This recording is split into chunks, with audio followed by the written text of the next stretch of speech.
Mencari kesahihan sesuatu berita bukanlah suatu perkara yang sukar. Bagi mengelak daripada menyebarkan suatu berita palsu dan fitnah, anda boleh mendapatkan kepastian melalui portal MyCheck Malaysia dan portal sebenarnya.my. Assalamualaikum, salam sejahtera dan salam Malaysia Madani. Anda sedang menyaksikan Pastikan Sahih, edisi Rabu 18 Oktober 2023 bersama saya Nadine Nordin. Kita mulakan dengan segmen Sahih.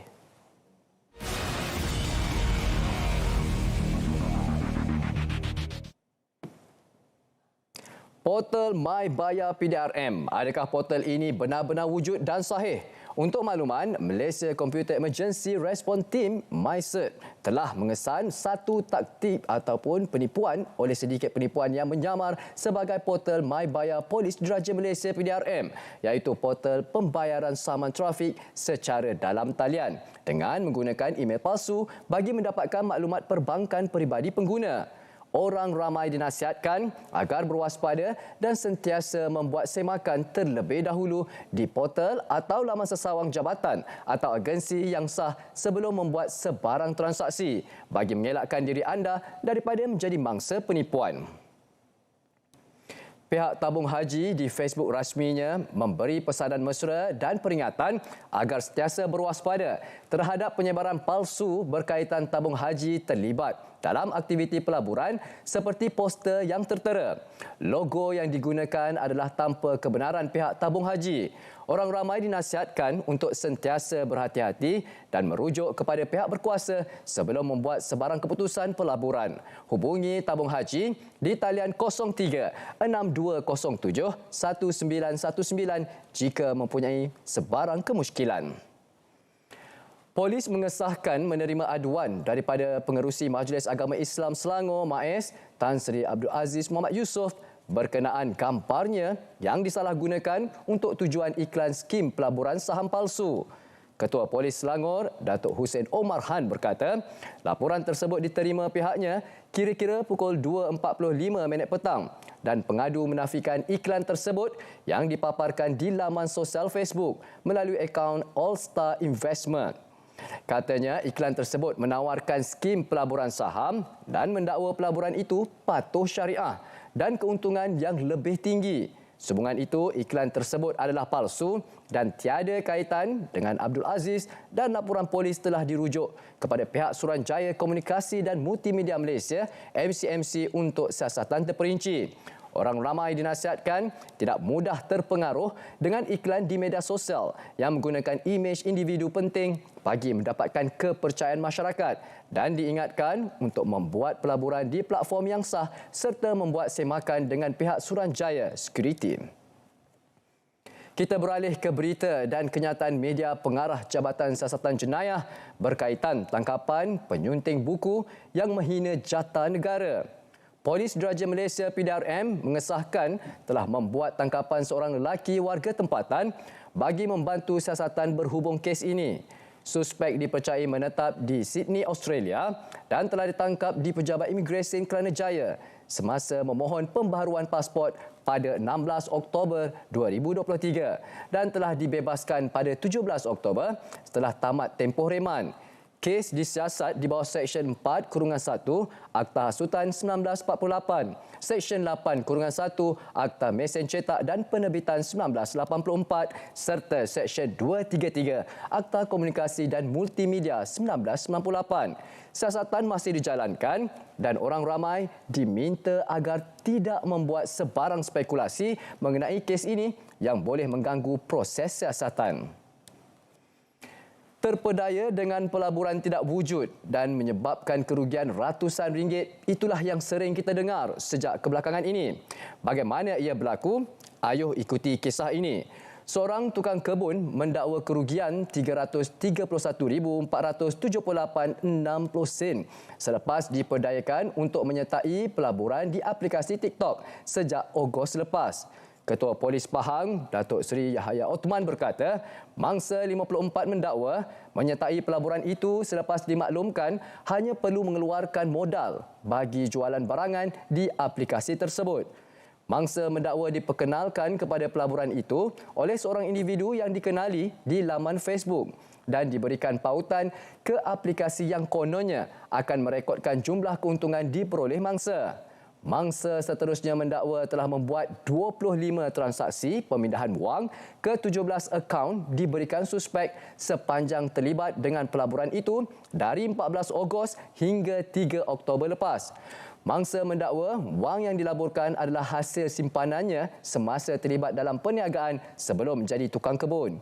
Mangsa menyedari ditipu apabila diminta membayar RM130,000 lagi sebelum dibenarkan mengeluarkan wang keuntungan. Kononnya sebagai bayaran cukai, menyebabkan dia membuat laporan di Balai Polis Kuantan. Orang ramai dinasihatkan untuk membuat semakan sebelum menyertai sebarang pelaburan, terutama yang menjanjikan pulangan lumayan dengan mudah supaya tidak menjadi mangsa pelaburan tidak wujud. Terdapat isu buli melibatkan pengamal perubatan sektor awam dan swasta di Malaysia. Ayuh dapatkan pencerahan melalui kenyataan media Kementerian Kesihatan Malaysia daripada Menteri Kesihatan Malaysia yang berhormat Dr. Zaliha Mustafa. Beliau ingin menegaskan bahawa KKM prihatin terhadap kebajikan semua petugas kesihatan dan KKM tidak akan teragak-agak untuk mengambil tindakan sewajarnya terhadap pihak yang melakukan buli. Pihak KKM juga telah melaksanakan sistem MyHelp, iaitu platform bagi melaporkan isu-isu buli di KKM. Beliau turut menyeru semua petugas kesihatan melaporkan aduan melalui sistem MyHelp. Selain itu, pasukan petugas khas bagi penambahan baikan budaya kerjaya dan kerjaya perkhidmatan kesihatan yang telah ditubuhkan sebelum ini sentiasa mengadakan libat urus pihak KKM bagi memastikan kesihatan mental dan kebajikan warga KKM terpelihara. Beralih kenyataan media MCMC berkenaan menara komunikasi berhampiran Kampung Sungkup Kedah di Ceroboh. Hampir 600 penduduk Kampung Sungkup Kedah mengalami masalah liputan telekomunikasi selepas menara tersebut diceroboh. Kejadian telah dilaporkan oleh penduduk kepada pejabat MCMC Negeri Kedah pada 15 Oktober lalu dan pihak pejabat MCMC Kedah telah bergegas ke lokasi pada hari yang sama untuk membuat tinjauan. Laporan polis turut dibuat oleh pihak penyedia perkhidmatan dan pihak MCMC mempertimbangkan beberapa langkah untuk memulihkan kembali perkhidmatan telekomunikasi. Perbuatan merosakkan kemudahan telekomunikasi boleh didakwa jika sabit kesalahan denda RM300,000 atau penjara tidak lebih 3 tahun atau kedua-duanya sekali di bawah Seksyen 235 Akta Komunikasi dan Multimedia 1998. Penipuan secara dalam talian atau online semakin banyak. Jadi anda perlu sentiasa membuat semakan dan berwaspada. Ya, jadi pastikan kepada anda tidak mudah terpedaya. Jangan percaya kepada iklan-iklan yang terdapat di media sosial. Ya, ini adalah contoh penipuan secara dalam talian ataupun penipuan online. Pastikan anda jangan tertipu dengan skamer sekiranya anda diminta untuk memberikan maklumat peribadi. Yang seterusnya, jangan klik pada link ataupun pautan yang telah dikirimkan oleh individu yang tidak dikenali. Itu perlu dielakkan. Dan seterusnya, apa lagi yang boleh anda lakukan? Jangan mudah terpengaruh. Itulah yang diwar-warkan kepada anda. Jangan terpengaruh dengan promosi ataupun iklan yang begitu gah di media sosial.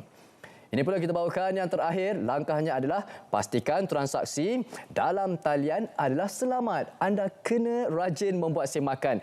Jangan abaikan langkah-langkah yang kami kongsikan kepada anda. Baik, orang ramai dinasihatkan untuk sentiasa peka dan sensitif ketika memuat naik atau berkongsi sebarang kandungan di media sosial. Jauhi perbalahan, dekati kedamaian. Marilah bersama pupuk persefahaman. Sila laporkan sebarang insiden dan kandungan di media sosial yang berunsur 3R kepada pihak MCMC dengan menghubungi talian 016-2206-262 atau anda boleh email ke mediasosial@mcmc.gov.my.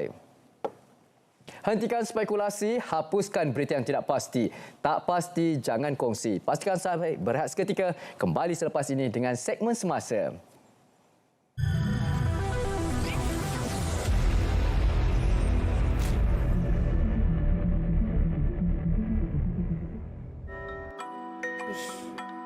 Betul ke ni? Awak yakin ke? Bila awak dengar semua ni? RTM menerbitkan satu segmen khas tajuk Biar Betul. Ini baru betul. Saintis Villa, semak kesahihan. Saksikan segmen Biar Betul dalam Kanta 744 setiap hari.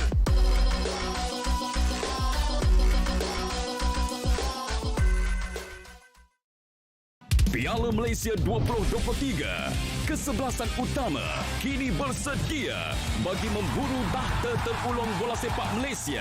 Dorongan yang begitu mudah, Boris Gary mengambil masanya. Boris Gary. Khamis, 19 Oktober, perlawanan separuh akhir Perak FC bertemu Johor Darul Takzim 8.30 malam di saluran OK. Saksikan juga secara penstreaman langsung di RTM Klik.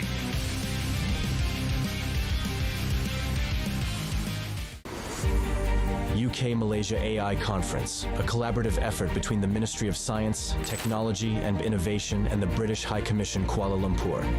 Connect with leading experts and thought leaders in the AI community. Explore groundbreaking research, applications, and the latest trends that are reshaping the industries. This conference features AI experts from Malaysia, UK, China, Singapore, and Indonesia. 12 exhibitions to explore. 300 participants. Join us on the 17 and 18 of October 2023 at the Connection Conference and Event Center, Kuala Lumpur.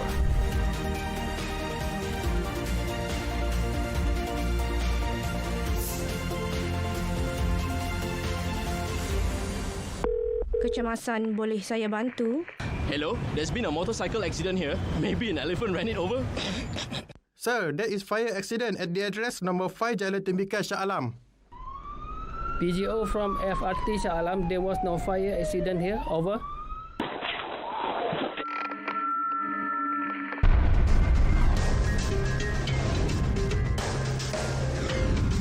MERS 999.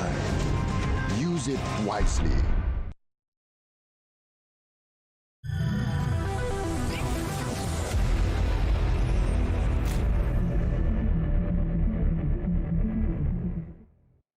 Terima kasih kerana masih lagi setia bersama kami dalam Pastikan Sahih. Dan untuk makluman anda, mendapatkan berita yang benar, tepat dan sahih, anda boleh ikuti media sosial rasmi kami dengan carian Berita RTM. Ayuh kita seterusnya kita aktifkan segmen Semasa.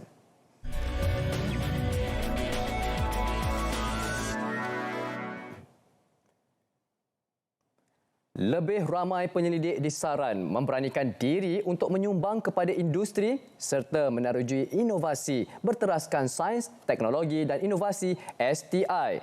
Turut menyeru pihak industri supaya membuka lebih banyak peluang kerjaya untuk pekerja berilmu dan berkemahiran tinggi ke arah mempertekadkan prestasi masing-masing.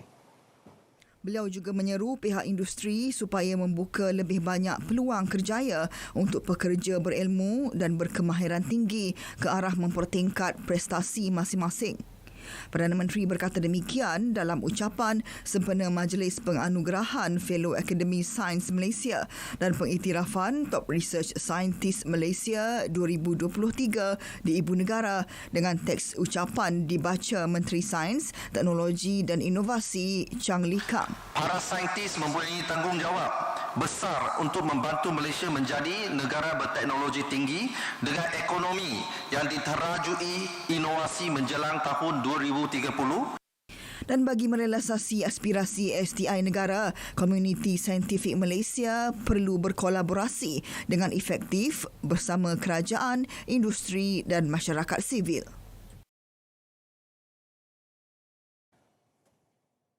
Sejumlah 1 bilion unit tambahan skim Amanah Hartanah Bumi Putera AHB ditawarkan untuk langganan awam. Saiz unit AHB kini telah ditingkatkan sebanyak 5 kali menjadikan jumlah unit terkumpul AHB sebanyak 5 bilion unit.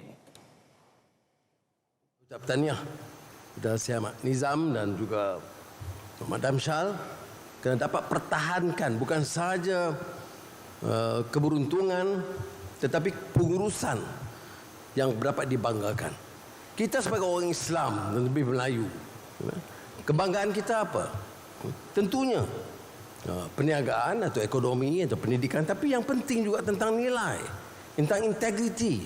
Bila kita diamanahkan, kita boleh tunjukkan bahawa ya, kami memerlukan sedikit bimbingan pada peringkat awal, Tetapi kami akan dapat uruskan dengan sebaik mungkin, dengan amanah dan tidak ada kecurangan berlaku. Kerajaan bercadang untuk menaikkan bayaran allowance keusahanan kepada 141 pegawai dan anggota pasukan mencari dan menyelamat khas Malaysia SMART dalam masa terdekat. Pasukan SMART antara pasukan terbaik di dunia dan telah mendapat pengiktirafan daripada Presiden Turkiye.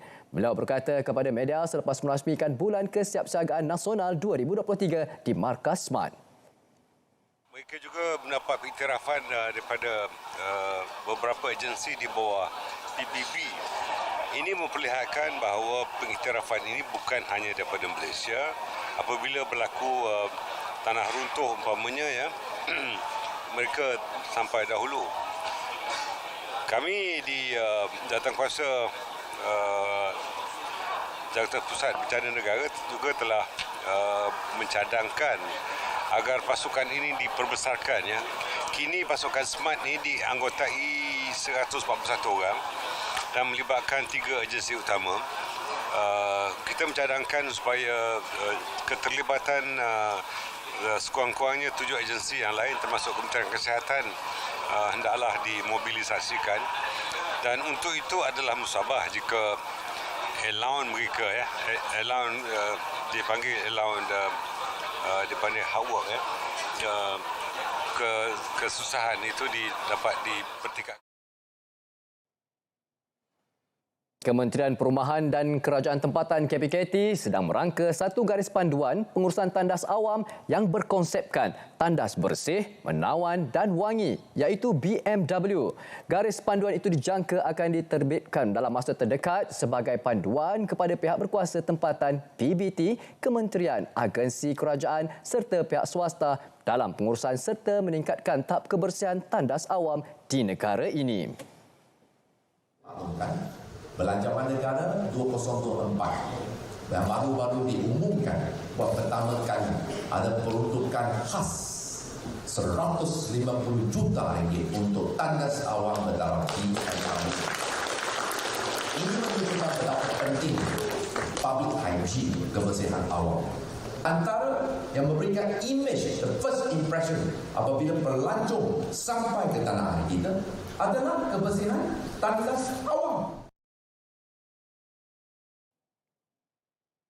Pengharmonian spektrum antara wilayah dan negara merupakan penggerak penting ekonomi digital yang akan memastikan bahawa infrastruktur dan ketersambungan yang diperlukan disediakan untuk menyokong pelbagai inovasi digital, perkhidmatan dan aktiviti ekonomi.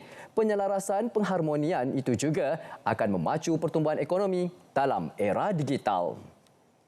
Menteri Komunikasi dan Digital Fahmi Fadzil berkata penyelarasan itu juga akan memacu pertumbuhan ekonomi dalam era digital. Selain itu, ia juga mengurangkan kerumitan dan kos untuk membangun serta menggunakan teknologi dan perkhidmatan digital baharu apabila wilayah atau negara yang berbeza menyelaraskan dasar spektrum masing-masing. Beliau menyatakan perkara itu pada forum Shaping Next Gen Telecom Policies Global Spectrum Harmonization for Mid-Band 5G di Dubai. Fahmi merupakan salah seorang penceramah jemputan bagi forum yang diadakan sempena pameran teknologi maklumat Teluk Global 2023. Setakat ini, hampir 80,000 perniagaan tempatan telah didigitalkan dan kira-kira 20,000 individu telah dilatih secara digital melalui platform Saya Digital. Universiti Multimedia MMU bekerjasama dengan ZTE Corporation bagi mewujudkan hub kejuruteraan dalam usaha melahirkan bakat dalam teknologi 5G. Kolaborasi itu boleh dicontohi syarikat teknologi lain terutamanya dalam bidang telekomunikasi dan keselamatan siber. Untuk 5G di Malaysia, untuk kawasan yang berpenduduk, kami sudah sampai 70%. Jadi selain daripada individual user, setakat ini adalah lebih kurang 7.4%. Tetapi kita perlu lebih banyak talent untuk build out 5G use case untuk B2B, sepertilah untuk business dan juga untuk industri. Sebanyak 31,100 premis seluruh negara diperiksa menerusi op jamin melibatkan pelbagai peringkat rantaian pengedaran bekalan beras termasuk pengilang, pemborong dan peruncit. Pemeriksaan dibuat bagi melihat situasi bekalan dan harga beras di peringkat runcit serta barangan keperluan harian lain seperti gula dan minyak masak. Kalau kita terima aduan tak ada beras, kita akan bantu sampaikan kepada JPKM. Tapi kalau kita terima aduan beras tempatan di tampal beras import contohnya, itu boleh kita siasat di bawah Akta Perihal Dagangan. Ya, dan saya nak maklumkan bahawa siasatan sudah pun dimulakan. Tapak pelupusan sanitari jeram bakal menjadi projek loji terbesar sisa kepada tenaga WTE di negara ini. Dijangka beroperasi pada 2026, pusat seluas 12 hektar itu mampu memproses 3,000 tan metrik sisa pepejal setiap hari serta menjana tenaga sehingga 52 megawatt. Menteri Besar Selangor Datuk Seri Amiruddin Syari, projek pembangunan loji WTE ini dijangka siap menjelang akhir tahun 2025, mampu mengurangkan sehingga 80% penggunaan tapak pelupusan sudah ada. Hari ini permulaan dengan kedua-dua fasa waste to energy jeram fasa 1 dan fasa 2 telah mendapat kebenaran merancang daripada pihak berkuasa tempatan Majlis Perbandaran Kuala Selangor, dan hari ini juga kita telah bersama-sama dengan Shanghai Electric dan dia sekaligus akan meneruskan, dan saya ingat dalam masa terdekat dengan apa semua kita boleh memulakan projek ini ataupun projek ini akan mula berjalan dan siap pada masa yang telah dijadualkan. Sedikit terlewat disebabkan oleh pandemik COVID-19 dan towards ke tarikh tersebut sebenarnya ada 2-3 perkara yang kita terpaksa selaraskan balik, dan insya-Allah kita akan masih lagi mengekalkan worldwide untuk meneruskan projek ini. Tambah Amiruddin, sebanyak 6 pihak berkuasa tempatan PBT telah bersetuju menyerahkan sampah kepada Worldwide Holdings Berhad WHB bagi proses WTE ini. Antara PBT terlibat Majlis Bandaraya Shah Alam, Majlis Bandaraya Petaling Jaya, Majlis Bandaraya Subang Jaya dan Majlis Perbandaran Kuala Selangor. Beliau berkata demikian selepas merasmikan Majlis Pecah Tanah Pembinaan WTE di Jeram, Kuala Selangor hari ini. Tapak pelupusan sanitari jeram ini dibangunkan WHB dengan kerjasama Shanghai Electric Power Generation Malaysia Sdn Bhd. Baik penonton, pastikan sahih berat sekali lagi. Kembali selepas ini untuk segmen yang terakhir iaitu segmen notifikasi. Jangan ke mana-mana.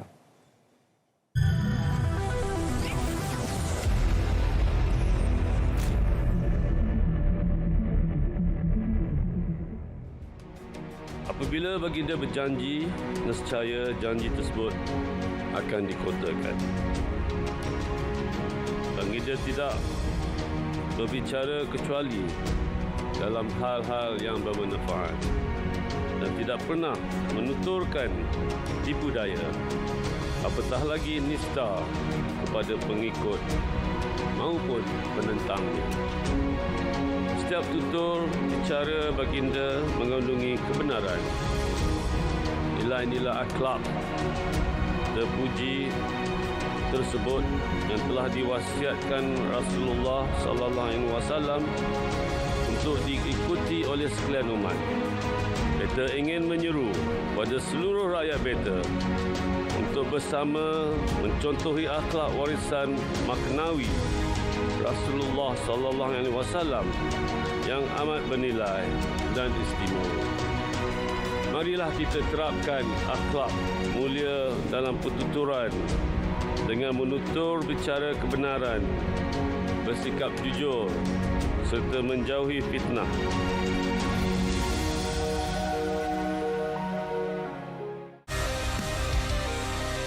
Bagi terus menggalakkan wanita untuk kembali bekerja, galakkan cukai bagi wanita untuk kembali bekerja, dilanjutkan sehingga 31 Disember 2027. Had pengecualian cukai pendapatan ke atas allowance penjagaan anak yang diterima oleh pekerja atau dibayar terus oleh majikan kepada pusat jagaan kanak-kanak ditingkatkan daripada RM2,400 kepada RM3,000.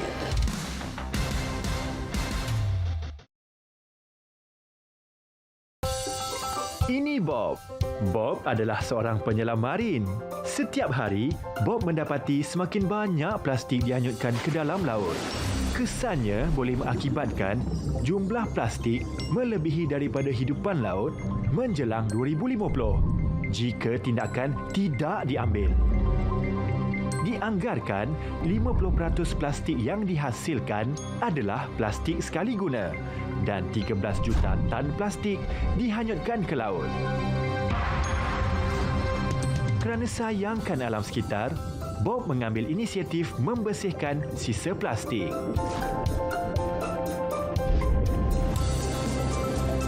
Kita semua boleh memainkan peranan dalam menjaga alam sekitar. Hindari plastik sekali guna. Untuk maklumat lanjut, sila layari laman sesawang berikut.